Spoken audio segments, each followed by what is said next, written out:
நம்ம கட்சிக்கு விசுவாசமா இருக்க வேணாமா? நம்ம உண்மையா இருக்க வேணாமா? தலைவனை நம்ம கேள்வி கேட்கிறோம், உரிமை இருக்கு, ரைட்டு. அந்த அமைதிக்கு பின்னாடி ஒரு காரணம் இருக்குன்றத நம்ம புரிஞ்சிக்க வேண்டாமா? அந்த காரணங்களோட தான் நான் சொல்றேன்.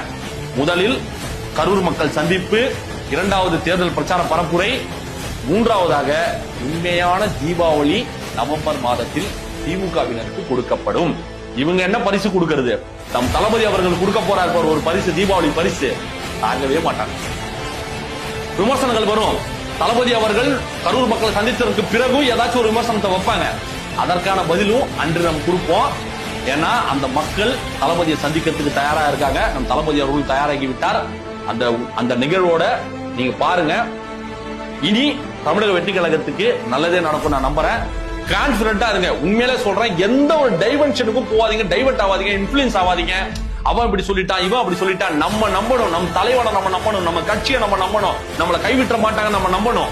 என்ன பண்ணிட்டு இருந்தீங்க கேட்டாங்க. கைது பண்ண ஒவ்வொருத்தருக்கும் பெயில் போட்டு அவங்களுக்கான சட்ட பிரச்சனைகளை பார்த்து சரி பண்ணி அவங்களுக்கு சட்ட ஆலோசனை கொடுத்து அவங்க வாழ்க்கைக்கான பிரச்சனைகள் தேவைகளை பூர்த்தி பண்ணி கைதானவங்களோட குடும்பத்தை கவனிச்சுக்கிட்டு எவ்வளவு வேலைகள் பார்த்திருக்காங்க தெரியுமா?